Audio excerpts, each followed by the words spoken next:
Combien de fois par jour réfléchissez-vous au temps qui passe? Le temps, cette dimension mystérieuse qui rythme notre existence, sans doute la plus grande énigme de l'univers. Chaque seconde qui passe sculpte notre histoire, façonne nos vies et forge notre avenir. Chaque seconde qui passe est un rappel silencieux de notre condition humaine et de notre mortalité. Chacun de nous essayant de trouver un équilibre dans ce courant incessant. Sommes-nous réellement les maîtres de ce temps qui s'écoule sans jamais s'arrêter? Ou sommes-nous simplement des passagers, emportés par le courant implacable des heures, des jours et des années? Sommes-nous condamnés à le subir? Sommes-nous des victimes impuissantes de son emprise? Voilà les pensées qui m'assaillent tout le temps. On cherche à passer du bon temps, puis à rattraper le temps perdu. On cherche à tuer le temps, oui, mais on nous dit que le temps c'est de l'argent. Et l'argent c'est bien, ça nous permet de partir en vacances pour passer du bon temps. C'est ce genre de réflexion qui m'empêche parfois de dormir la nuit. Mais vous, quelle est votre relation avec le temps? Est-ce que vous y pensez de temps en temps? En tout cas, n'y réfléchissez pas trop. Vous risqueriez de tomber dans une crise existentielle que vous n'aviez pas demandé. Le temps donne une légitimité à son existence. Au fond, le temps est la seule unité de mesure. Il nous fournit la preuve de l'existence de la matière. Sans le temps, plus rien n'existe. Bienvenue dans cette vidéo, vous l'aurez compris, le sujet c'est le temps. Bien évidemment, moi je suis ni philosophe ni scientifique. Je ne suis pas Einstein à vouer un amour relatif à ce concept. Moi je suis juste un professionnel du chiffre et ce qui m'intéresse aujourd'hui, c'est la relation qu'ont les experts comptables avec le temps.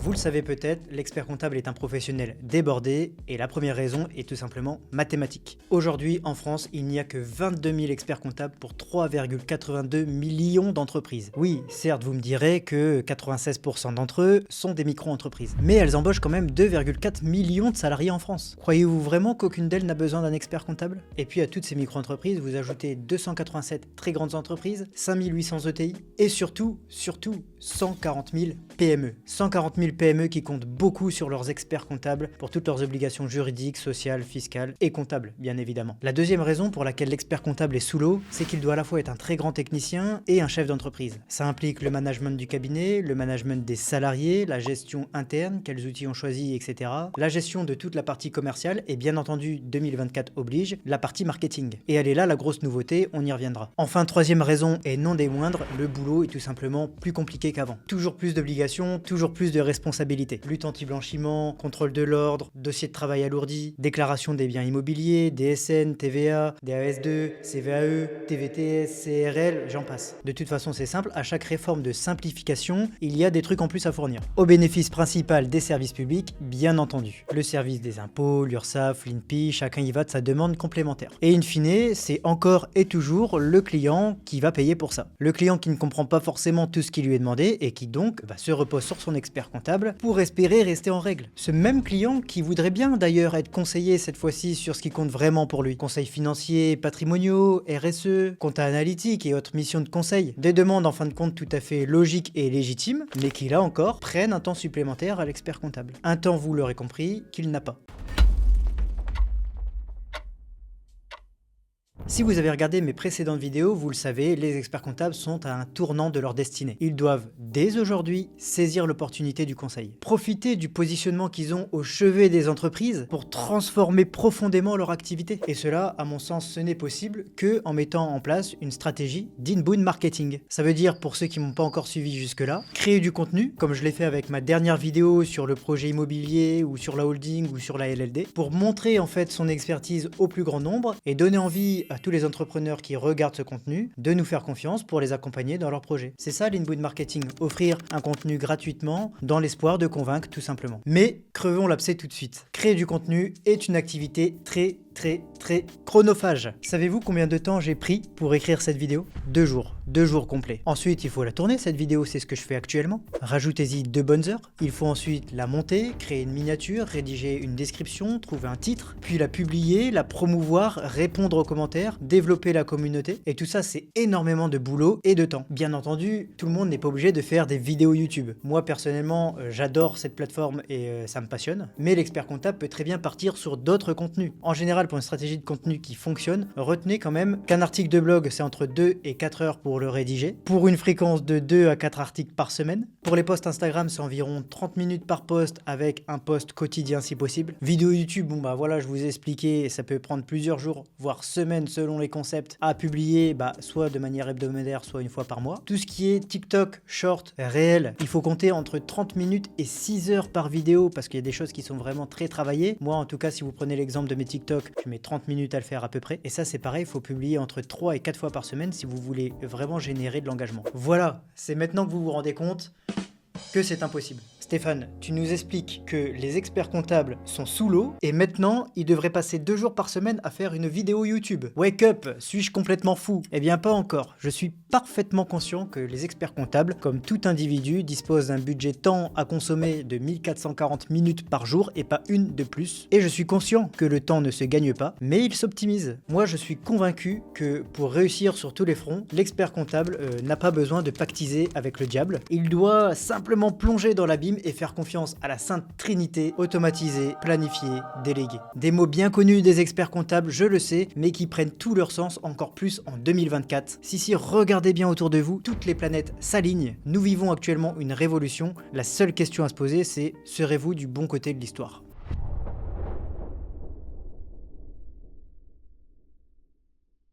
Quand j'évoque l'automatisation, je ne parle pas de scan ou d'OCR, on n'est plus en 2002. Non, pour commencer, je veux parler bien évidemment de la facture électronique. Elle a fait grand bruit ces dernières années, elle a été repoussée, peut-être qu'elle sera de nouveau repoussée, mais quoi qu'on en dise, elle est inéluctable. Elle est déjà en place dans plein de pays européens. La France étant scalée, ça prend un petit peu de temps, mais quoi qu'il en soit, elle va arriver. Et en tout cas, à ce jour où on discute, on fait cette vidéo, elle est prévue pour 2026. Et la facture électronique, c'est un game changer. On parle de la disparition pure et simple de la facture papier pour tous les échanges commerciaux. Elle va être remplacée par un petit fichier informatique, un petit fichier XML qui va être transmis automatiquement. On l'appelle la facture X et ses promesses sont folles. Suppression pure et simple de la saisie comptable, suppression des coûts liés à la transmission, l'impression, l'envoi, le stockage des factures papier et surtout l'accès en temps réel à des données fiables et précises permettant à l'expert comptable de conseiller de manière proactive et en plus dans le meilleur des mondes, plus de temps perdu à aller chercher tous les documents du client et ça franchement, qui n'en rêve pas, le temps gagné est monstrueux. Deuxièmement, quand je parle d'automatisation, je parle bien évidemment de l'IA. L'intelligence artificielle, ce cadeau tombé du ciel. Absolument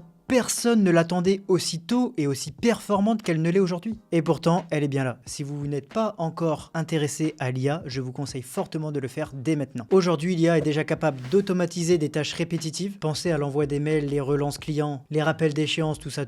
Elle peut passer des écritures d'inventaire pour les stocks, les FNP, les CCA et tout. Elle est capable d'analyser une grosse quantité de données en une fraction de seconde, ce qui permet de mettre en lumière des tendances, des anomalies. Ça peut être très utile pour l'audit. Elle permet d'éditer des rapports financiers, des prévisionnels en plus avec une super mise en page. On peut même créer un chatbot qui va répondre automatiquement aux clients pour toutes ces questions simples. Genre, est-ce que je peux avoir mon cabis à 23h50 ? Et bah là, le chatbot envoie directement par mail. En 2 secondes, c'est fait. Et là, je ne vous parle de l'IA que au niveau des missions traditionnelles de l'expert comptable. Parce que concernant la partie création de contenu, l'IA a tout fait sauter en 2 ans à peine. Je sais pas si vous vous rendez compte, mais ce qui se passe actuellement, on vit dans un monde de zinzin. Aujourd'hui, on fait chanter Angèle sur une chanson qu'elle n'a jamais écrite et ça fait un hit. ChatGPT est capable d'écrire des scripts de A à Z. C'est tellement violent que la plupart des jurys et des professeurs ne savent même plus si les devoirs, les mémoires, etc. de tous les étudiants ont été faits avec un travail personnel ou si c'est l'IA qui l'a fait. DALL-E, l'autre intelligence artificielle développée par OpenAI, peut te faire une miniature en 2 secondes pour ta vidéo YouTube. C'est d'ailleurs le cas de la miniature de cette vidéo. J'ai juste rédigé un prompt, j'aimerais que tu m'écris une miniature pour ma dernière vidéo YouTube, le titre c'est l'expert comptable maître du temps. Dans cette miniature, je voudrais qu'apparaisse un super héros comme le Docteur Strange avec ma tête. Je te joins ici une photo de ma tête, pouf, je lui ai donné une photo random que j'avais. Et déjà dans un premier jet, il m'a sorti ça genre. Ensuite, on a échangé plusieurs fois ensemble pour qu'il me fasse une photo qui soit au format d'une miniature YouTube. Et ensuite il remplace la tête du Docteur Strange directement par ma tête. Je l'ai balancé ensuite sur Canva parce que les écritures n'étaient pas forcément parfaites. Et voilà, ma miniature était faite en 10 minutes maximum. Et c'est pas tout, on peut désormais faire une veille concurrentielle automatisée, faire du A/B testing, du lean nurturing, tout ça automatiquement. Bref, je vous passe tous les termes anglophones, mais sachez juste qu'aujourd'hui, à l'heure où on se parle, des enfants de 15 ans gagnent plus d'argent sur internet que leurs parents, le tout en très peu de temps, à la sortie de l'école, tout ça parce que l'IA permet de faire des choses extraordinaires aujourd'hui. S'il y a un train à pas louper aujourd'hui, c'est le train de l'IA et je vous conseille fortement de monter dedans.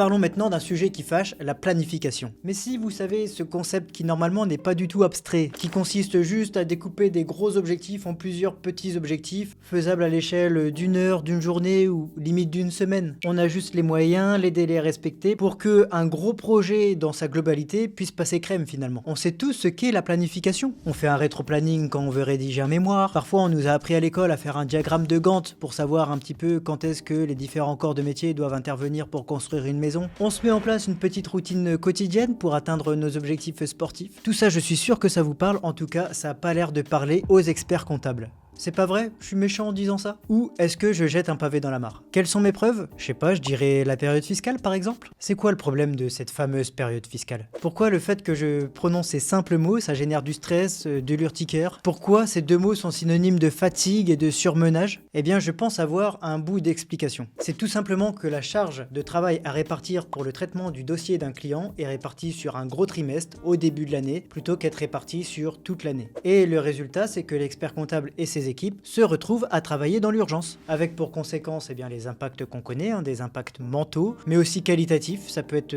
des contrôles accélérés, des déclarations déclarées en retard, des rendez-vous clients raccourcis. Bien sûr, faut prendre tout ça avec le ton de l'humour. Loin de moi l'idée de jeter la pierre sur les confrères. Oui, je suis bien conscient que parfois courir après les documents du client qui en plus nous paye pas, c'est sûr que ça ralentit la chose. Mais si on est honnête, il faut reconnaître qu'un peu plus d'efforts sur la planification annuelle du dossier permettrait de mettre fin en partie à la tyrannie des échéances fiscales. Voire même, pourquoi pas, permettrait aux experts comptables d'enfin savoir ce qu'est de partir au ski. Mais pourquoi je parle de planification à ce moment-là de la vidéo, une vidéo qui parle de temps? Eh bien, parce que tout simplement, désormais, le choix n'est plus laissé à l'expert comptable. En tout cas, pour tous les experts comptables qui souhaitent se lancer dans la création de contenu, la planification est obligatoire. Tout simplement parce que pour générer de l'engagement, le contenu doit être produit et diffusé de manière régulière. Et ça se matérialise comment ?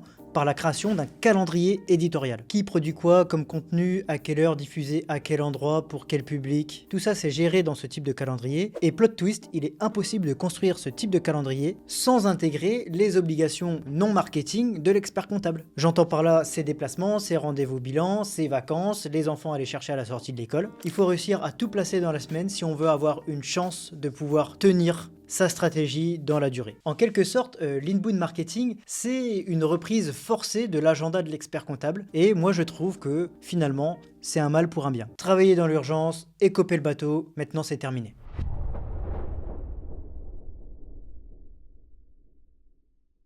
C'est bon, on arrive à la dernière partie, tout est parfait. Grâce à ma formidable capacité de persuasion, je vous ai convaincu que la planification et l'IA, c'était la clé de la réussite des experts comptables de demain. Vous vous êtes motivé et au moment d'aller ajuster votre agenda, vous vous êtes rendu compte d'une chose.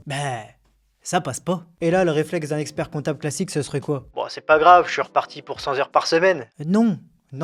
On en finit avec ça. Maintenant, le réflexe, c'est la délégation. L'expert comptable sait ce qu'est la délégation. La plupart des experts comptables finissent par avoir un salarié ou deux, voire même des centaines, ça dépend des cabinets. Eh bien, pour la partie inbound marketing, il va falloir déléguer également. Je vous le dis ici directement, vous n'y arriverez pas seul. Je préfère le dire tout de suite, au moins c'est fait. Moi j'ai essayé, j'ai voulu créer tout mon contenu tout seul, je croyais que j'allais faire Vini Vidi Vici, et au final c'était Vini Vidi mais pas Vici du tout. Non seulement je me suis rendu compte que j'avais pas le temps de tout faire, je me suis rendu compte qu'une personne qui fait la même tâche toute la journée sera toujours plus performante que quelqu'un qui le fait de temps en temps au raccro en plus parce qu'il a pas le temps. Et puis aussi parce que c'est mon métier, j'en suis arrivé à une conclusion. J'ai calculé mon taux horaire par rapport à ce que me coûte l'externalisation de prestations de montage, de graphisme, etc. Et j'en suis venu à la conclusion que c'était quand même plus rentable d'externaliser pour moi. Et je vous le donne en mille, je vous présente Enzo qui monte mes vidéos. Je suis très satisfait de son travail et du résultat, du rendu que ça donne. Donc si jamais vous avez besoin de monter vos vidéos, n'hésitez pas à le contacter. Sur la partie délégation, j'en termine là puisque je vais faire une vidéo dédiée. Il y a beaucoup à dire parce qu'en plus, vous le savez, la profession est réglementée, donc on peut pas faire n'importe quoi. Il y a un très gros risque d'image aussi quand on crée du contenu parce qu'on met sur le devant de la scène son image mais aussi celle de la profession, donc on peut pas faire n'importe quoi. J'aurai l'occasion d'y revenir dans une vidéo dédiée.